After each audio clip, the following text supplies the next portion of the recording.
Summer for the state ferry system. Thanks for joining us. I'm Marnie Hughes. And I'm David Rose. Ferry riders got their chance to complain and protest a proposed fare increase tonight in Bremerton.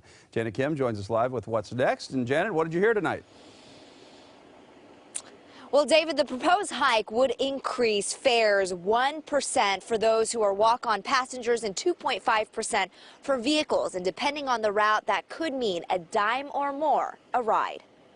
With a front row seat to the Puget Sound, a ferry commute from Bremerton to Seattle is one Dorian Eldridge has preferred for the last 20 years. I'm very blessed to be able to cross the Sound every day, in this manner. I enjoy it much better than being on I-5, 405, 520. But it's also a trip that's costing her more and more each year, an estimated $150 a month, with the proposed 1% hike for passengers and 2.5% for vehicles, which will take effect in October and then again in May of 2016. She says the costs will pile up. They get you one way or another. You either have to cross the Tacoma Narrows Bridge, and of course they just are hiking that up, and then the pay hike on the ferry. So to get off the peninsula, unless you drive to Olympia. She isn't the only one concerned. So is commuter Channing Hammonds. I think that's ridiculous.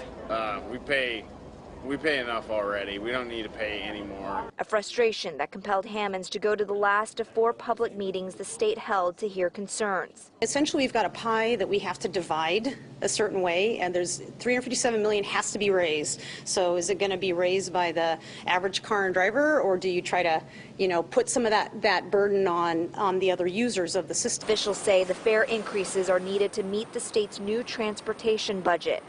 Riders say hiking rates isn't ideal, but feel they don't have many other options. It's going to be challenging, but, life has to go on and you still got to get to work.